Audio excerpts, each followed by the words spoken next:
श्री राम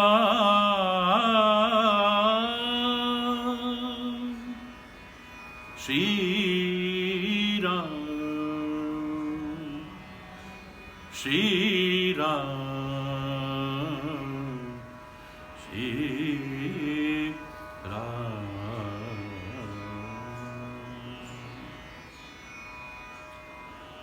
हृदय में जो प्रसन्नता है, जो आनंद है, उसे शब्दों में व्यक्त नहीं कर सकते। हम सभी, भारत ही नहीं, संपूर्ण विश्व में एक प्रसन्नता की लहर है। लंबे समय से जिसकी प्रतीक्षा थी, वो घड़ियां अब हमारे सामने हैं और उस बनते हुए इतिहास के हम साक्षी हैं। ये प्रभु की कृपा है और हमारे परम सौभाग्य है, गर्व का विषय है।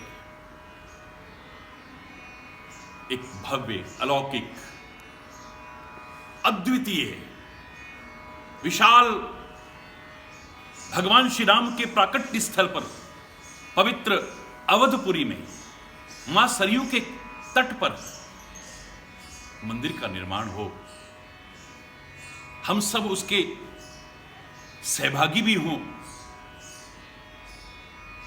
और भगवान श्री राम के उस दिव्य जीवन, अलौकिक जीवन, प्रेरणादायी जीवन से संदेश, शिक्षा, प्रेरणा, उपदेश लेकर के अपने जीवन को हम आदर्श, दिव्य और महान बनाने की ओर आगे बढ़ें। मर्यादा पुरुषोत्तम भगवान श्री राम, जिन्होंने कदम कदम पर मर्यादाओं का पालन किया है, जो बता रहे हैं कि मर्यादा विहीन जीवन न अपने लिए न औरों के लिए कल्याणकारी हो सकता है। नदियां, चाहे वो मां गंगा ही क्यों ना हो, यमुना, नर्मदा, गोदावरी, मां सरयू ही क्यों ना हो, जब तक अपनी सीमा और मर्यादा में हैं, अपने किनारे बसे लोगों को जीवन देती हैं, अन्न देती हैं, प्राण देती हैं, सब कुछ देती हैं। लेकिन जब सीमा और मर्यादा को तोड़ देती हैं, बाढ़ आने पर वही उनके जीवन को लेने वाली बन जाती हैं। सागर जब तक अपनी सीमा और मर्यादा में रहता है, संपूर्ण विश्व का भला कर रहा है। कल्पना से ही सिहरन पैदा होती है कि भगवान न करे कभी फिर सुनामी जैसी वो दुर्घटना हो। चंद क्षणों में ही लाखों लोगों की जिंदगियां तबाह हो गई थी। विनाश ही विनाश चारों ओर। सीमा और मर्यादा में रहते हुए हम अपने जीवन का भी कल्याण कर सकते हैं और औरों के लिए कल्याण के भागीदार बन सकते हैं। भगवान श्री राम भगवान जैसी लीला न करके एक सामान्य मनुष्य जैसी लीला क्यों करते हैं?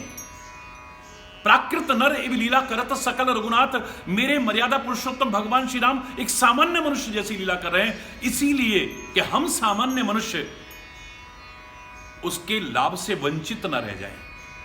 हम ये ना कहें वो तो भगवान थे, उन्होंने कर लिया, हम कैसे कर सकते हैं? अरे विचार करो, मर्यादा पुरुषोत्तम भगवान श्री राम ने अपने माता पिता का सम्मान किया, उनकी आज्ञा पालन की, उनकी सेवा की। क्या हम नहीं कर सकते यदि चाहें तो? अपने गुरु का सम्मान किया, उनकी सेवा की, उनका आज्ञा पालन किया, क्या हम नहीं कर सकते अगर चाहें तो? भाई भाई के एक प्यार का आदर्श हमारे सामने रखा, जहां कर्तव्य के लिए तत्परता है, अधिकार के लिए लड़ाई नहीं है। अयोध्या का विशाल साम्राज्य भी जहां फुटबॉल बना हुआ है, राम भरत की ओर उछालते हैं, भरत राम की ओर उछालते हैं, ऐसा भाई भाई का प्यार चाहे तो क्या हम नहीं कर सकते? समाज के उपेक्षित वर्ग को भी मेरे राम ने अपने गले लगाया, शबरी को, निषाद को, क्या हम चाहे तो नहीं लगा सकते हैं? मित्रता का एक आदर्श हमारे सामने रखा, तो हम क्या नहीं कर सकते अगर चाहें तो? धर्म की संस्थापना में अपना सर्वस्व अर्पण कर दिया, क्या हम नहीं कर सकते अगर चाहें तो? अधर्म के विनाश के लिए सदैव तत्पर रहे मेरे राम, क्या हम नहीं रह सकते अगर चाहें तो?